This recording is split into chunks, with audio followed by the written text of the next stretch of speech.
All right, howdy folks. Today is the 29th of November, 2024. I just thought I'd do an update on my 1988 Camaro project. It's been a while since I've taken any video or talked about this car. If you follow my channel, you'll know I picked this car up in the spring of this year down in central South Carolina. It was just a basic Camaro, base model, no options, no factory air conditioning, no tilt wheel, no cruise control, no power windows, doesn't even have a rear window defroster. This car originally had a 2.8 liter V6 with an automatic transmission, and I'm not sure if the automatic was an option or if it was standard. But if it was an option, that's the only option it had. I mean, this car was just really basic. I'm getting ready to put a V8 in it.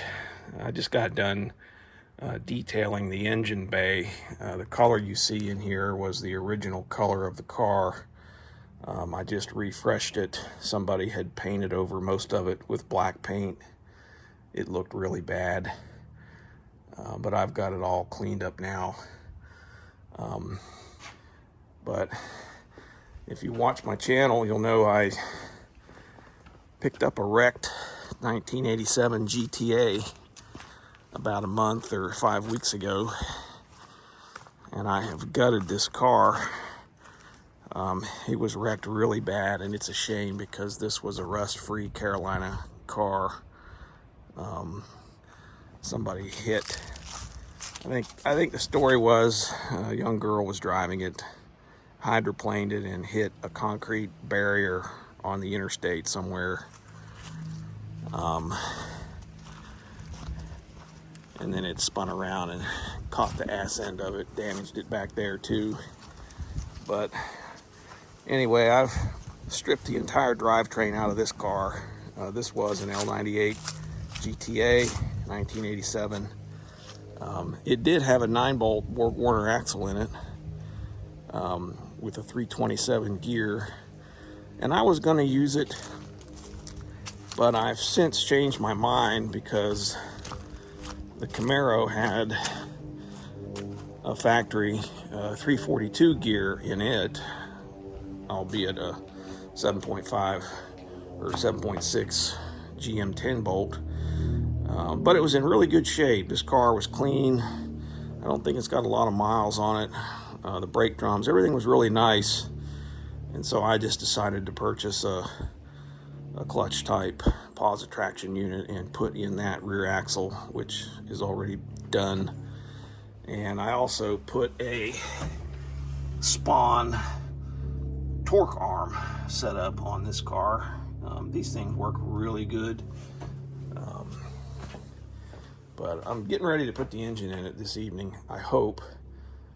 Finishing up all of the chassis component swap. I swapped pretty much everything.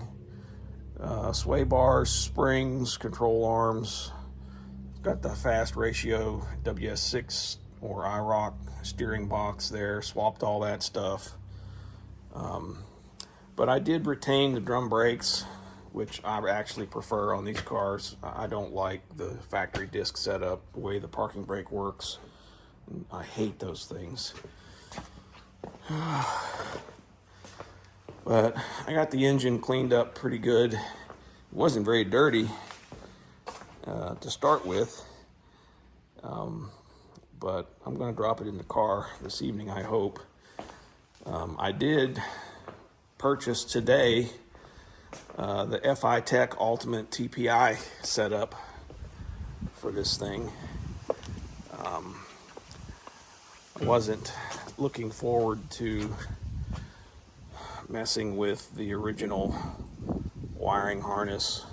It was all in pretty good shape, but it is almost 40 years old.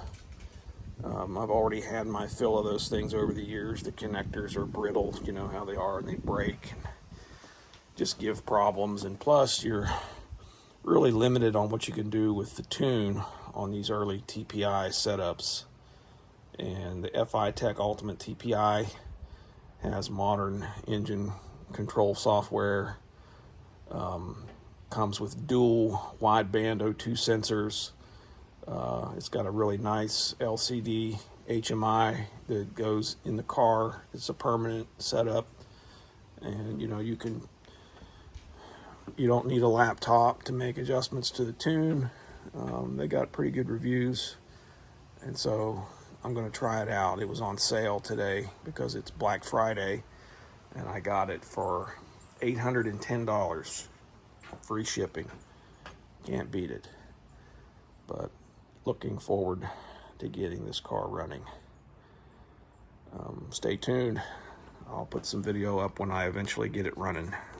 Probably going to be a few weeks, but it's coming. Thanks for watching.